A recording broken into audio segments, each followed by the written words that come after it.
નમસ્કાર દર્શક મિત્રો, મિરર ઓફ ધ વર્લ્ડ ન્યૂઝમાં આપ સૌનું હાર્દિક સ્વાગત છે। વડોદરા શહેરમાં યોજાશે દર વર્ષની જેમ આ વર્ષે પણ ભગવાન શ્રી પરશુરામની ભવ્ય શોભાયાત્રાનું આયોજન વર્લ્ડ બ્રાહ્મણ ફેડરેશનના રાષ્ટ્રીય ઉપાધ્યક્ષ અને દર્ભાવતીના ધારાસભ્ય શૈલેષભાઈ મહેતા સોટ્ટાની અધ્યક્ષતામાં કરવામાં આવ્યું હતું। આગામી તારીખ 29મી એપ્રિલના રોજ મંગળવારે અખાત્રીજના દિવસે ભગવાન પરશુરામજીના જન્મોત્સવ નિમિત્તે ભગવાન વિષ્ણુના છઠ્ઠા અવતાર એવા ભગવાન શ્રી પરશુરામજીના જન્મોત્સવ દર વર્ષની જેમ આ વર્ષે પણ ઉત્સાહ, ઉમંગ અને શ્રદ્ધા સાથે ઉજવણીનું આયોજન વર્લ્ડ બ્રાહ્મણ ફેડરેશનના રાષ્ટ્રીય ઉપાધ્યક્ષ અને દર્ભાવતીના ધારાસભ્ય સાથે જ સમસ્ત ગુજરાત બ્રહ્મ સમાજના પ્રમુખ એવા શૈલેષભાઈ મહેતા સોટ્ટાની આગેવાનીમાં કરવામાં આવ્યું છે। આ વખતે ભગવાન શ્રી પરશુરામજીની વડોદરા શહેરમાં યોજાનાર શોભાયાત્રામાં સંતો, મહંતો, હિન્દુ સંગઠનો તથા રાજકીય આગેવાનો, અન્ય સંગઠનો પણ જોડાઈ રહ્યા હોવાનું દર્ભાવતીના ધારાસભ્ય શૈલેષભાઈ મહેતાએ જણાવ્યું હતું। વડોદરા શહેરમાં ભગવાન શ્રી પરશુરામજીની શોભાયાત્રા 1998માં પ્રારંભ કરાયો હતો, જે પરંપરાગત રીતે શોભાયાત્રાનું આયોજન કરવામાં આવ્યું છે। આ વખતે ગરમીને ધ્યાનમાં રાખીને શોભાયાત્રાનો સમય સાંજનો રાખવામાં આવ્યો છે। આ વર્ષે ભગવાન શ્રી પરશુરામજીની 10 ફૂટની મૂર્તિ શોભાયાત્રાનું મુખ્ય આકર્ષણ રહેશે। ભગવાન શ્રી પરશુરામજીની શોભાયાત્રાના સ્વાગત માટે સંગઠનોમાં થનગનાટ જોવા મળી રહ્યો છે। બ્રાહ્મણોના આરાધ્ય દેવ એવા ભગવાન શ્રી પરશુરામજીની શોભાયાત્રા અંતર્ગત યોજાયેલ મિટિંગમાં સાંસદ ડોક્ટર હેમાંગ જોશી, અમદાવાદના બ્રહ્મ સમાજના અગ્રણી કૃષ્ણશંકર શાસ્ત્રી, વર્લ્ડ બ્રાહ્મણ ફેડરેશનના રાષ્ટ્રીય ઉપાધ્યક્ષ અને દર્ભાવતીના ધારાસભ્ય શૈલેષભાઈ મહેતા સોટ્ટા, બ્રહ્મ સમાજ જાગૃતિ મંચના પ્રમુખ મીનાબેન મહેતા સહિત બ્રહ્મ સમાજના પ્રમુખ કિરીટભાઈ જોશી, વર્લ્ડ બ્રાહ્મણ ફેડરેશનના પ્રમુખ માલવ ઉપાધ્યાય, મહામંત્રી મુક્તેશ ત્રિવેદી, મ્યુનિસિપલ કાઉન્સિલર, પૂર્વ શિક્ષણ સમિતિના ચેરમેન મિનેશભાઈ તથા હોદ્દેદારો, કાર્યકર્તાઓ, દરેક એકમના પ્રમુખ સહિતના સભ્યો મોટી સંખ્યામાં ઉપસ્થિત રહ્યા હતા। બેઠકમાં આપણા બ્રહ્મ સમાજના અગ્રણી દર્ભાવતીના ધારાસભ્ય શ્રી શૈલેષભાઈ મહેતાની આગેવાનીમાં જે 29 તારીખે પરશુરામ યાત્રા કરવાની છે, એ યાત્રા નથી પણ એક ધર્મયાત્રા છે। વિષ્ણુ ભગવાનના છઠ્ઠા અવતાર તરીકે પરશુરામ ભગવાનની જે યાત્રા ધર્મને જાગૃતિ માટે અને અન્યની સામે રક્ષણ કરવા માટે જે યાત્રા કરવામાં આવે છે, દરેક એકમોના પ્રમુખોને, મારા વડીલો છે, બહેનોને વિનંતી કરું છું એક આ લાવો જોવા જેવું હોય છે। અને ખરેખર એક જ વસ્તુ છે કે શૈલેષભાઈ છે તો આ યાત્રાને આપણે આટલું જોરથી અને સંગઠન મજબૂત કરીને જે એમણે રાખ્યું છે, એ સંગઠન આજે અહીં બેઠા છે। મારા હિસાબે બધા એકમના પ્રમુખોને બધાને એક વાર બધા કર્યું છે અને એના માટે હું શૈલેષભાઈને દિલથી વંદન કરું છું, કારણ કે આના માટે મારી એમની સાથેની 15-20 દિવસથી યુદ્ધ ચાલતું જ હતું કે ભાઈ આટલી બધી ગરમીમાં તમે શોભાયાત્રા ના કાઢશો, આપણી હેલ્થની સાથે સાથે આવનાર દરેકની હેલ્થનો પણ આપણે વિચાર કરીએ। અને કોવિડ પછી આ વસ્તુ ખરેખર ચિંતાજનક છે, તો આપણે લઈ શકીએ એટલા પ્રિકોશન લઈ અને આપણી શોભાયાત્રાને શાનદાર રીતે કાઢીશું। દર વખતે આપણે તાપમાં કાઢીએ જ છે શોભાયાત્રા, પણ પરશુરામજીની આપણને એ સૂચના છે કે હવે એ જમાનો નથી રહ્યો, એ ખોરાક નથી રહ્યો, એવું સ્વાસ્થ્ય નથી રહ્યું કે આપણે ગમે તેટલી ગરમી અને તકલીફની વચ્ચે પણ બધા સરસ રીતે હોંસલો પોતાનો રાખી શકે, જાળવી શકે। અને એ ભગવાનની આપેલી પરિસ્થિતિને ધ્યાનમાં રાખી અને સાંજની આપણે શોભાયાત્રાનું આયોજન કર્યું છે। તો કદાચ મારી દ્રષ્ટિએ શૈલેષભાઈ એવું કહી શકીશું કે માંડવી એક છેડો હશે અને એક છેડો આપણો સૂર્યનગર હશે, એટલી લાંબી યાત્રા થશે। એમાં બ્રહ્મશક્તિની મારી દરેકે દરેક બહેનો એમના પરિવાર સાથે જોડાશે અને સ્ટાફના મારા મેમ્બર્સ છે એમને પણ શક્ય એટલા બધાને કહીશું કે એ લોકો જોડાય અને દર વખતની જેમ આ ફક્ત પરશુરામ એટલે કે બ્રાહ્મણની યાત્રા નહીં રહીને સમસ્ત હિન્દુ સમાજની યાત્રા રહેશે અને એના માટે અમે બધી બહેનો પણ એટલા જ કટિબદ્ધ છીએ।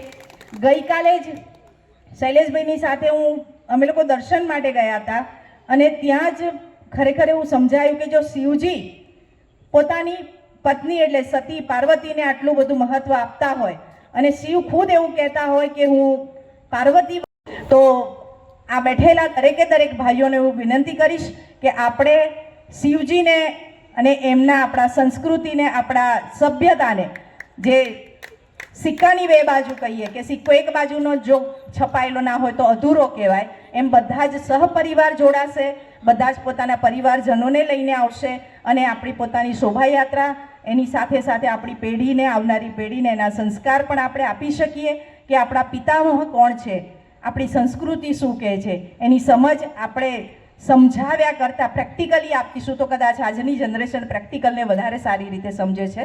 તો ખૂબ મોટી સંખ્યામાં આપણે બધા જોડાઈશું 29 તારીખે. શું વ્યવસ્થા કરવાની હશે, એ જે સૂચના આપવામાં આવશે એ હું બધી બહેનોને પણ સમયસર પહોંચાડીશ, અને વ્યવસ્થા કરવામાં જે કંઈ મારી મદદની જરૂર હશે કે કરવાનું હશે એ કામ હંમેશની જેમ કરીશ. શૈલેષભાઈને ક્યાંય કોઈ જગ્યાએ એવું નહીં લાગે કે અમારું પીઠબળ ઓછું છે, મહિલાઓનો સપોર્ટ ઓછો છે, એની ખાતરી આપું છું. Thank you very much. શોભાયાત્રામાં મોટી સંખ્યામાં તમામ એકમના લોકો જોડાય, તમામ વિસ્તારના લોકો જોડાય અને એક આગવી ઓળખ જે બને છે એનાથી પણ આગળ વધીને પરશુરામ, કારણ કે બધી યાત્રાઓ જે નીકળે છે ને એ પાણી ગેટની પેલી બાજુ જ નીકળે છે. આ એક જ શોભાયાત્રા એ વાઘોડિયા રોડથી પાણીગેટ માંડવીની વચ્ચે થઈને પસાર થાય છે.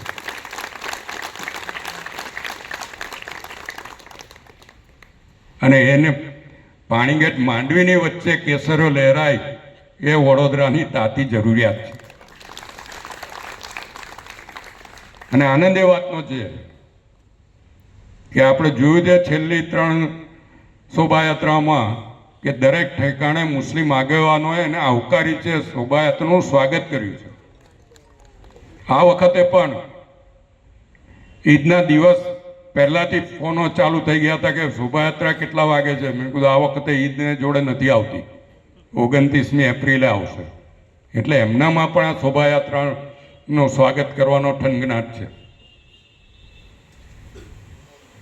એટલે હું તો અહીંયા બેઠેલા આટલી મોટી સંખ્યામાં ટૂંકી મુદતની નોટિસમાં પણ તમે સૌ ઉપસ્થિત રહ્યા છો એટલે તમને બધાને અભિનંદન આપું છું. પણ કાલથી હજુ 15 દિવસ આપણી પાસે છે. 15 દિવસ રહ્યા ને, એટલે 15 દિવસમાં દરેક એકમ પોતપોતાને ત્યાં મિટિંગ કરી લે. જે સંગઠનો આવ્યા છે સંગઠનોની મિટિંગ થઈ જાય. જેને જે જરૂરિયાત પ્રોગ્રામ છે આપણે જાણવા બેસીએ અને આવું ફરીએ ત્યારે ખબર પડે. આ દિલ્હી ગયા તો અમને છે તે ત્યાં ને એ લોકોએ બધી વ્યવસ્થા દિલ્હીથી ફોન કરીને કરાવી હતી. અમને લેવા માટે એરપોર્ટ પર ગાડી આવે, હોટલમાં અમારે રહેવાની વ્યવસ્થા, અમારા દર્શન માટેની વ્યવસ્થા, બીજે દિવસે પાછા આવવા સુધીની વ્યવસ્થા, અને એ લોકોએ 1 રૂપિયો અમારી પાસે લીધો નથી. ના તો હોટલનું 3 સ્ટાર હોટલમાં રાખે છે એનું પણ ભાડું નથી લીધું, ગાડીનું પણ ભાડું નહીં, જમવાનો પણ ખર્ચો નહીં. ફક્ત તમે અહીંયા આવીને દર્શન કરો અમારે ત્યાં, એટલો જ એમનો આગ્રહ હતો. અને ત્યાં ગયા પછી બ્રાહ્મણ તરીકેનું આપણને ગૌરવ થાય. એટલે એકવાર કેરાલા જાઓ ફરવા માટે, બધા ફરવા તો જતા જ હોય છે, ત્યારે કન્નૂરની મુલાકાત લેજો અને આ મંદિરે જજો. કારણ કે ત્યાં જશો તો ખબર પડે. ગુજરાતનો કોઈ રાજકારણી પહેલો એમ કે અહીંયા આગળ આવ્યો છે, બાકી ત્યાં જય લલિતાથી માંડીને સાઉથના તમામ રાજકારણીઓ ત્યાં માથું ટેકવવા ગયા છે. કારણ કે રાજેશ્વર મહાદેવ એનું નામ છે. કેરાલામાં મહાદેવજીના 108 મંદિરો કહેવાય, પણ એ સૌથી મોટો રાજા તરીકે બિરાજતા રાજેશ્વર મહાદેવ છે. બીજા તમામ મંદિરમાં કોઈ પણ પરિસ્થિતિ ઊભી થાય ત્યારે ત્યાં માનતા માનવા માટે લોકો જાય છે. સફળ બનાવવાની, સફળ તો થશે, સાંજનો સમય છે એટલે, પણ મોટી સંખ્યામાં હાજર. બાકી જે વ્યવસ્થાઓ દર વખતે કરવામાં આવે છે, જેમાં ટી-શર્ટોનો ઓર્ડર અપાઈ ગયો છે. અજીતભાઈ દચીચ કોર્પોરેટર પણ આવ્યા છે, વોર્ડ નંબર 4. બધા લોકો તો ખરા ને, એમને મહાદેવજી પાર્વતી માતાને લઈને 7 વાગ્યા પછી ત્યાં પ્રવેશ્યા અને ભગવાન રામ સીતા સાથે વનવાસ વખતે વિસ્તારમાં ગયા. એટલે આ બધી ધાર્મિક બાબતો ત્યાં ગયા ત્યારે જાણવા મળી અને ત્યાંનું મહત્વ જ અલગ છે. અબોટિયું પહેરો કે ધોતી પહેરો, ઉપર કોઈ પણ વસ્ત્ર નહીં પહેરવાનું તમારે દર્શન કરવા જવાનું હોય તો. ઘર દ્વારમાં તો નહીં જ, પણ ત્યાં દર્શન કરવાના હોય તો પણ એ જેના નામ માટે આપણે ગૌરવ લઈએ છીએ કે અમે પરશુરામના વંશજ છે, છઠ્ઠુનો વિષ્ણુનો છઠ્ઠો અવતાર. આવો મારું દર્શન કર્યા પછી તો શોભાયાત્રાનું રૂપ બદલાય જ ને. અને એટલે જ અહીંયા મીનાને કીધું શિવ અને શક્તિ, કારણ કે તે શિવ અને શક્તિનું રૂપ છે. ત્યાં શિવજીનું મંદિર છે, પણ માતા પાર્વતીનો જે સતી માતાનો જે દેહ હતો એનું સૌથી મોટું મુખ મેઇન ભાગ ત્યાં આગળ હતો. અને એટલે ત્યાં શક્તિ સ્વરૂપે પણ પૂજવામાં આવે છે. એના આશીર્વાદ લઈને આવ્યો છું ને તમને બધાને એના આશીર્વાદ પડે એવી પ્રાર્થના પણ કરું. અને હજારો વર્ષ યુટ્યુબ પર જાઓ તો પણ દેખાશે સેવરલ 1000 years એગો એવું કે છે. એટલે અગસ્ત્ય મુનિ ક્યારે થયા અને પરશુરામ, ત્યાર પછી પરશુરામે એનો જીર્ણોદ્ધાર કરાવ્યો. એટલું જૂનું છે. અને જાઓ એટલે જ ખ્યાલ આવે કે એકદમ જૂનું છે. અને ટીપુ સુલતાને જ્યારે બધા મંદિરો લૂંટ્યા હતા ત્યારે એને બચાવવા માટે બહારથી ઘરનો દરવાજો હોય એવા દરવાજા મૂકેલા છે કે એમ કોઈ પસાર થાય તો એને ઘર લાગે, પણ અંદર જાઓ તો 8 એકરમાં આખું શિવાલય બનેલું છે અને મંદિરની બધી વ્યવસ્થાઓ 8 એકરમાં છે. અને ત્યારે એવું થાય કે આ પરશુરામ શોભાયાત્રાઓ તો કાઢવી જોઈએ, પરશુરામનો પ્રચાર પ્રસાર થવો જોઈએ, તો જ લોકોને ખ્યાલ આવે. અને હવે આ પરશુરામ યાત્રા એ બ્રાહ્મણોની નથી રહી, તમામ હિન્દુ સંગઠનો આપણી જોડે જોડાય છે. આવો જાગૃતિબેન. નેતૃત્વ હેઠળ જ્યારથી ભવ્યાથી ભવ્ય રામ મંદિરનું જે પ્રાણ પ્રતિષ્ઠા થઈ છે ત્યારથી કંઈક એવું લાગે છે કે સનાતન સંસ્કૃતિ ફરી જાગી ઉઠી છે. અને આખો વાતાવરણ આપ જોઈએ તો વધારેમાં વધારે લોકોમાં જાગૃતતા આવી રહી છે.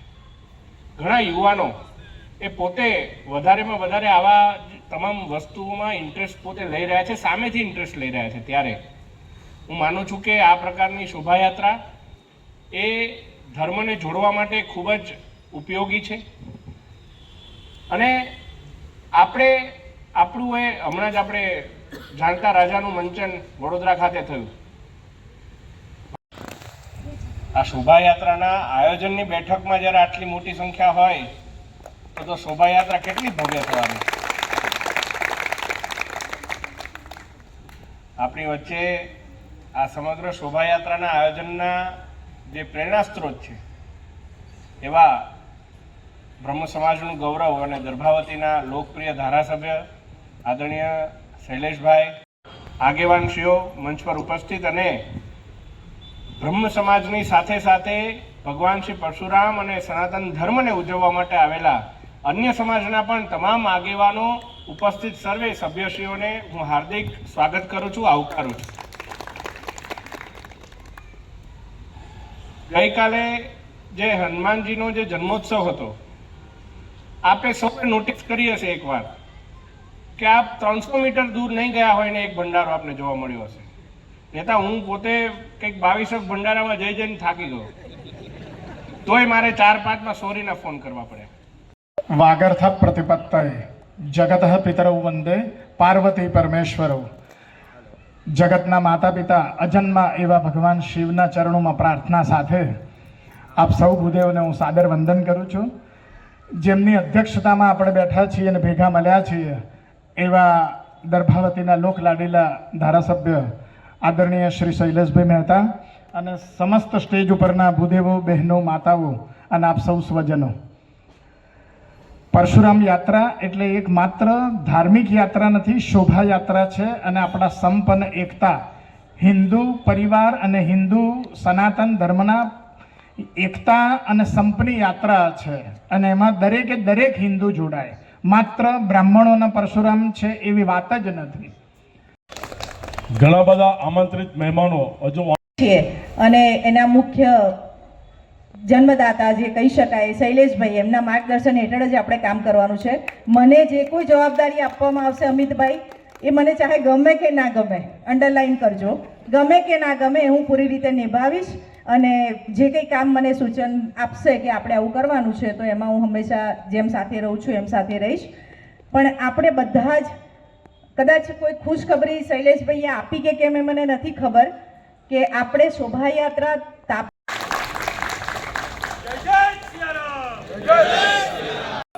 2 દાયકાથી વધારે સમયથી આપણા દર્ભાવતીના ધારાસભ્ય અને બ્રહ્મ સમાજના આગેવાન એવા આદરણીય શૈલેષભાઈ મહેતા સોટ્ટા અને એમના સમગ્ર ટીમ દ્વારા ભગવાન શ્રી પરશુરામજીના જન્મોત્સવ નિમિત્તે શોભાયાત્રા ભવ્યાતિ ભવ્ય નીકળતી હોય છે. આ વખતે એવી જ એક આવનારી 29 તારીખે જે ભવ્ય શોભાયાત્રા માટેનું આજે બેઠક રાખવામાં આવી હતી.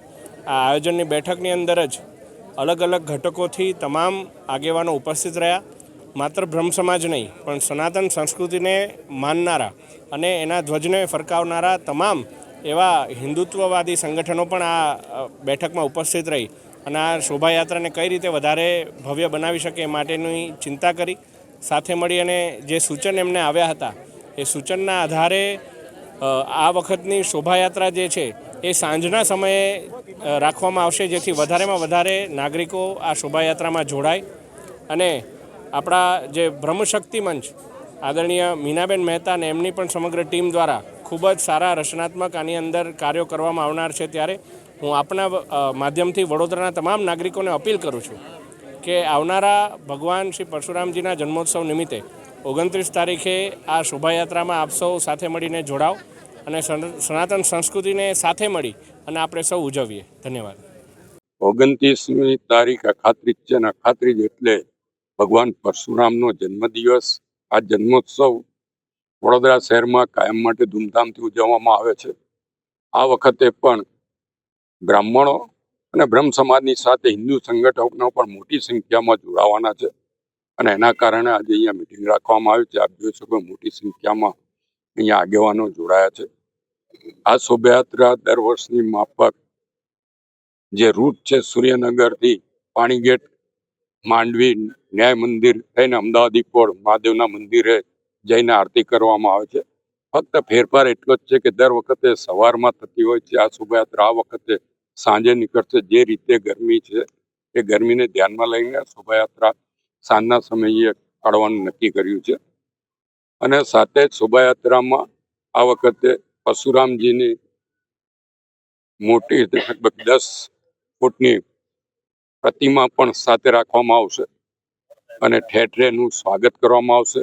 દર વખતે મેમણ કોલોની, પાણીગેટ, ભાવમાનપુરા, મદાર માર્કેટ, રાજપુરાની પોળ ખાતે મુસ્લિમ આગેવાનો દ્વારા એનું સ્વાગત કરવામાં આવે છે. એ જ રીતે એનું સ્વાગત પણ થશે અને સાથે સંતો મહંતો પણ આ યાત્રામાં જોડાશે. વૈષ્ણવાચાર્યના હાથે આની શુભ શરૂઆત કરવામાં આવશે અને આપ જાણો છો એમ ધૂમધામથી આ યાત્રા તે દિવસે ડીજેના સથવારે આગળ વધશે.